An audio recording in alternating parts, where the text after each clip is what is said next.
Hey, this is Jason Chonko, Applications at Siglent Technologies North America. In today's video, we're going to take a quick look at the SNA5000A Vector Network Analyzer user interface. In order to make this a little bit easier, what I've decided to do is to use the web control for this particular instrument. So I've connected the instrument to a local area network, and I've found the IP address, which you can see up here.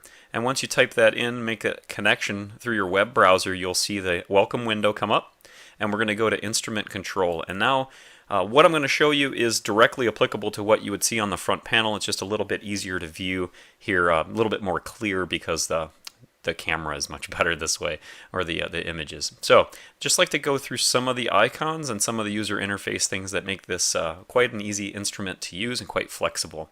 So let's start along the top line. Again, this is the display as we would normally view it on the instrument itself. We're just viewing it on our web browser, so directly in control of the instrument, just like we would if we were in front of it. Everywhere that I click with a mouse is also going to be the same type of action that you can perform with your finger. So we've got redo and undo here in the upper left-hand corners. We've got add trace. So this is the preset window that we would come up with in factory defaults. And you'll note, so we've got S11, trace 1, and down here you'll see channel 1. So we've got a few different items to keep track of. The trace is the measurement trace. So if we wanted to add a measurement trace to this channel, we would just simply press that, and now you'll notice that we have trace 2. If we want to, we can press and hold, and we'll get the ability to change the measurement type. We can select S1, S12, S22, S21, balanced, receiver, wave. We can also hold and view some other options. We've got different formats available. Log mag, lin mag. If we select one of these in the current window, we would overlay the two. So you'll see now we've got a Smith chart overlaid with the S11 measurements for log magnitude. If we want to have that in a different window, we can hold and drag, and now we can go to the right, to the left, to the top, to the left, to the bottom. And let's just move it over to the right. And now you'll see we have two windows. They are still both channel 1. And you'll see that located in the lower left-hand corner here, channel 1 and channel 1. And that means they're using the same span from start to stop, and they're also using the same settings. So if we wanted to, we could add a marker.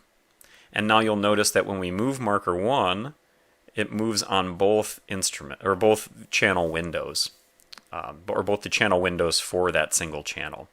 Now we can add another channel, and this is completely independent. Here we've got channel 2, you can see that denoted here, and we can then adjust channel 2 independently of channel 1.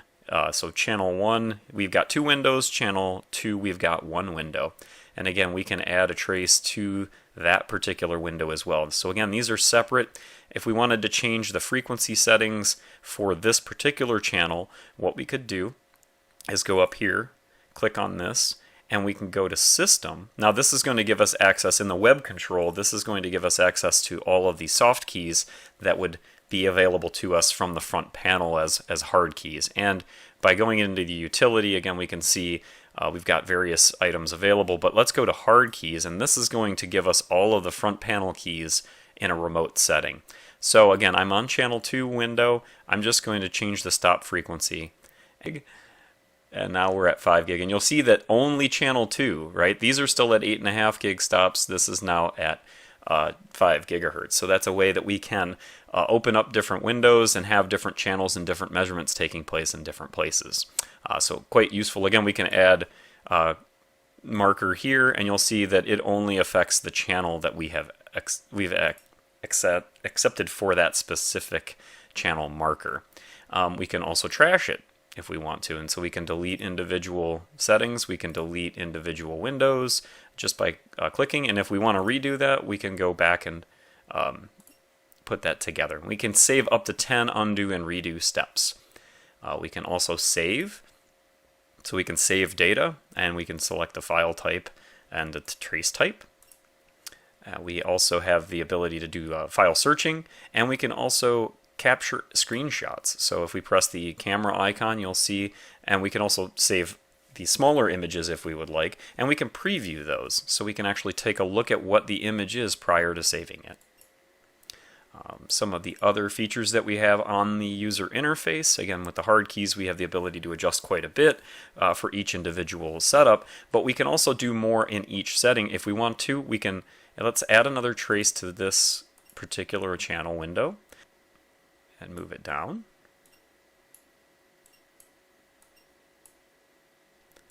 By grabbing on there. And you'll notice that if we change, I'm going to change S21 measurement type and make this a little bit more obvious. We're going to change the measurement type to S22.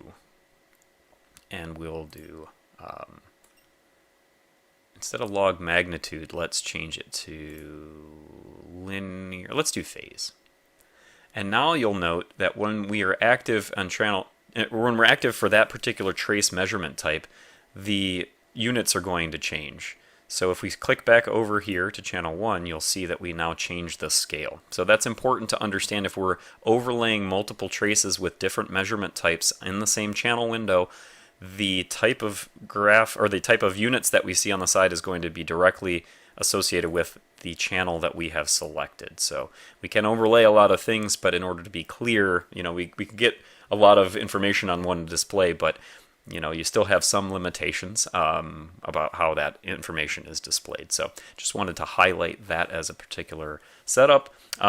When you're down on the bottom along this line, you can also change some things. We can select the type of trace. We can add and delete here along the bottom.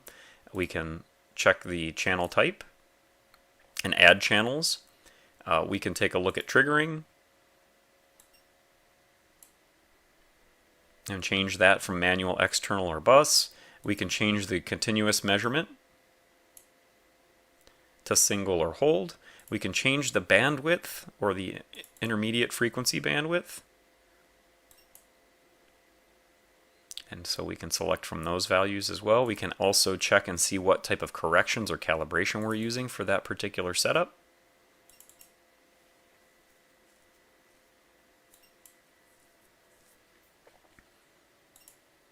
We can disable the RF on, and we can see the type of reference that we're using. We can also freeze the display.